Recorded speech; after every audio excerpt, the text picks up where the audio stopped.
You've tuned into another edition of The Break Room, a weekly conversation about how the City of St. Augustine works from those who do the work every day. Hosted by the City of St. Augustine's Communications Director, Melissa Wissel, The Break Room offers a closer look at the different city departments and provides updates on current and upcoming projects and events. And now, your host, Melissa Wissel. Welcome to The Break Room. Thanks for tuning in. I'm Melissa Wissel, Communications Director for the City of St. Augustine.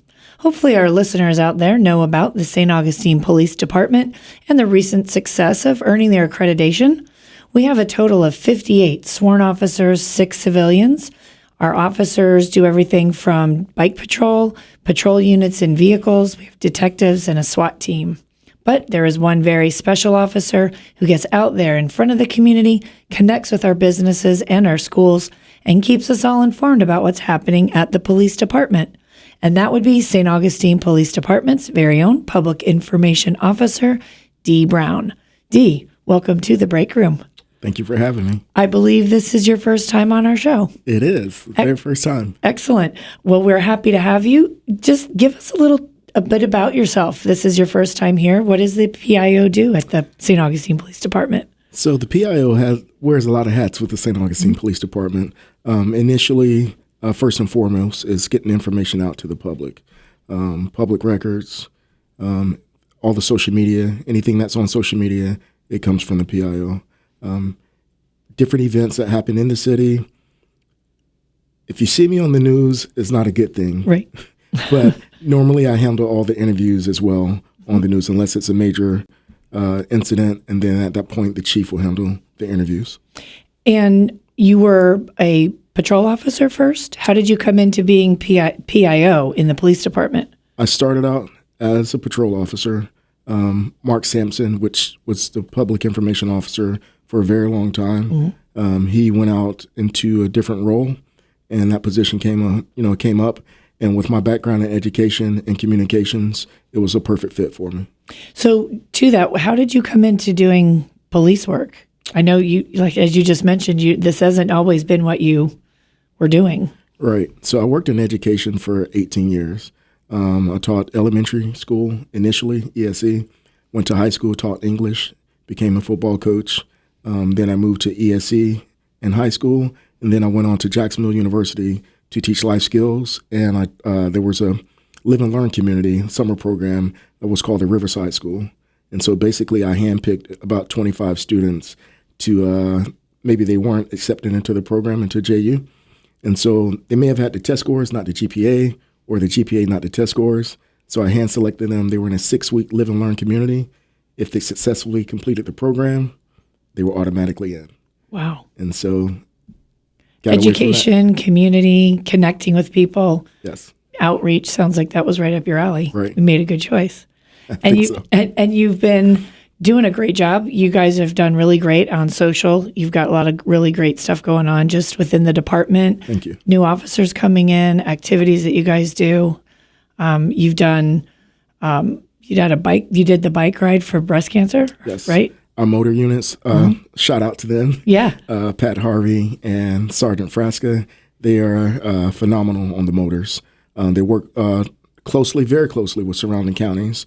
But for the Unity Pink, let me get it right, the Unity Pink motorcycle ride, annual, they were escorts. So St. Augustine Police Department, Flagler County Sheriff's Office, St. Johns County Sheriff's Office, and they rode around and saw some of the most amazing historic sites throughout the city of St. Augustine.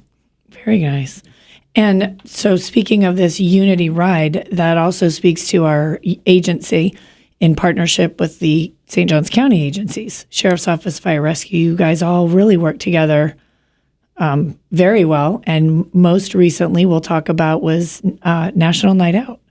National Night Out, yes. Yeah. It's an annual event, and it's a very fun event because you get to be involved in the community. And it's basically, I can't remember, it's been going on for so long, but typically it's the first Tuesday in August. Okay. Due to COVID and the weather. Yeah. August. Let's all get out and go out on a Tuesday night in August. St. Augustine Beach Police Department, Chief Croswell, he decided let's move it back a little. And it still was pretty hot out there. It was humid, but it's better than being in August. Sure.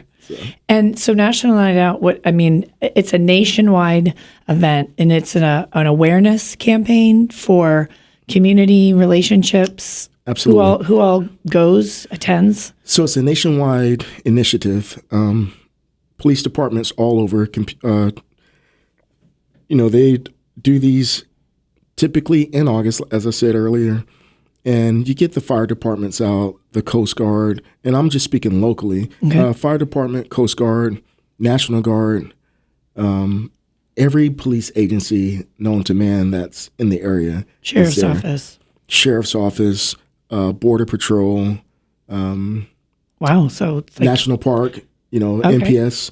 So you have the Fort Police out there. Also, every fire rescue. So you have the Beach, St. Johns County Sheriff's Office or St. Johns County Fire Rescue. Then you have St. Augustine Fire Rescue. And it's just a great event. The helicopter comes down. The kids love it. Food, dancing, music, just a big community event. And that's all it is. It's just to build those relationships.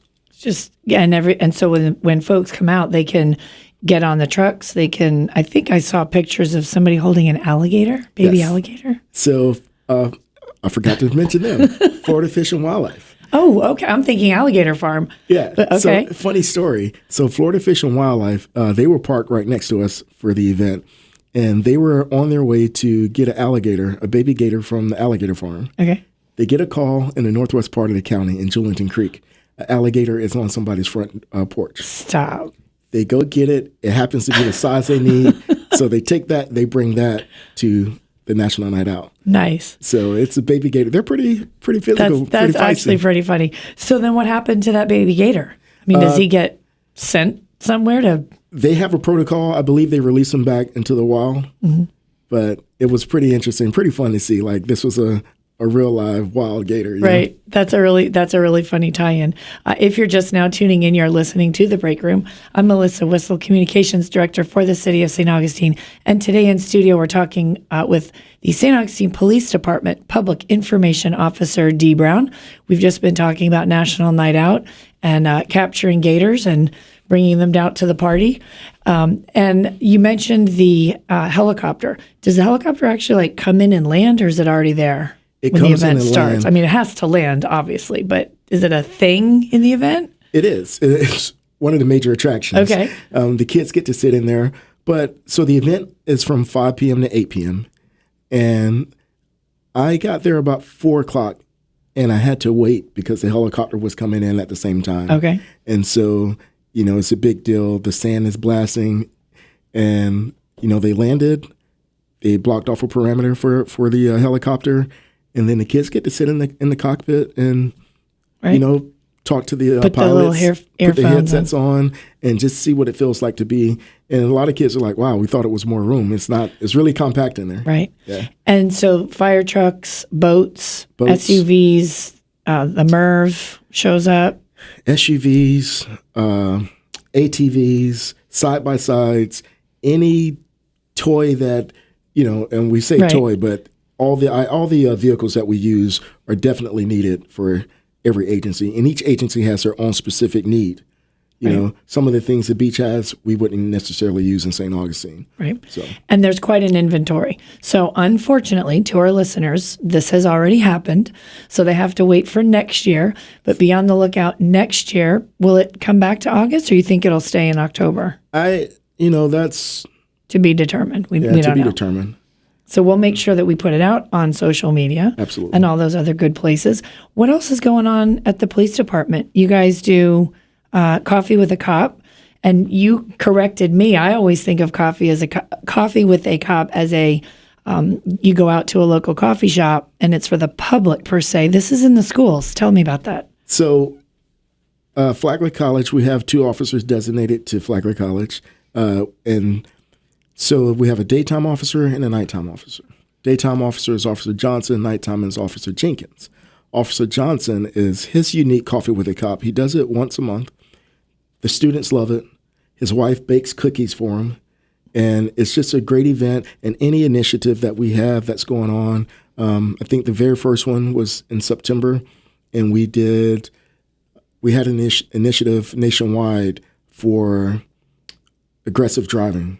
So that was a great way to get the students, because they're drivers, and get the students some information on aggressive driving and speeding, especially speeding throughout the city. Sure. And you go out to the elementary schools. So Carolinas Elementary does it once a year for us, and it's a great way for us to meet the parents. They walk up. It's in the courtyard. It's a great event. Donuts, coffee, just a great fellowship with the parents, establishing relationships, officers that they didn't realize were, the kids get to see everyone, because they're used to seeing the one officer at their school, and then to see his friends. Okay. And that's so there's how we more than related. just one. You bring a group Yeah. of officers. And we have our city limits schools is Catalinas and RB Hunt. Yes. And we have St. Augustine police officers there as well as at CPS? No. Not at CPS. Okay. We have a St. Augustine police officer at St. Joe's. Okay. CPS, because it's downtown, we kind of deal directly with them. Right. If they need anything, we're hopping Sure. and skip away. But it's a great relationship. I mean, it's the same relationship that we have with RB Hunt and Carolinas. And it really, like you say, it builds those healthy relationships with the kids. Yes. So they're not afraid, they're friendly. And we have just one designated officer, there's not a rotation? One designated officer, that's where they work all year round. When school is out, then they come back and help out on patrol. Okay. Before we sign off, tell me about, there's one other thing I know that you guys do. Tell me about the bike auction. The bike The auction. bicycles, what? So with found property, there's so many items or so much time that has to go by before you can auction it off. And so at that point, at least once a year, sometimes twice a year, on a Saturday morning, we'll go in, make sure the bikes that are ready to go, and we'll auction them off. There are some great deals, and it's not just bicycles. It's computers, phones. I mean, it's some of everything. And we put out a list of things because people lose things. Right. Once a month, I'll put out on social media, typically Facebook and Instagram, and it's a post of things that's, lost or found. And it's funny to see the comments because people think, oh, it's a setup. Right. No, it's actually, if you lost your phone and you thought, I'll never get this back, just take a chance. And if you can describe the phone or the wallet or the purse, Sure. the keys, then 9 times out of 10, it's gonna be yours if you can describe it. And then is it, in the sense of an auction, does the money go to something? It goes to our PBO, Police Benevolent Organization. Okay. And so it's a great organization. Anything else you want to tell us to be on the lookout for? What else is going on? We just look for you. Just look for me. It's the city's got some great things going on. We're getting ready for Nights of Lights, and so that's a big time of year for us. So that changes the whole dynamic of policing in St. Augustine. And we love to see you guys out on Nights of Lights. Light Up Night is November 20th this year, I believe. It's the Saturday before Thanksgiving. Yes. So we'll see you guys out there. Sometimes we do some cameos, maybe a Facebook Live or something. Maybe so. You got out there this year for 4th of July. That was fun. That was fun. It's great to see the face of the police department.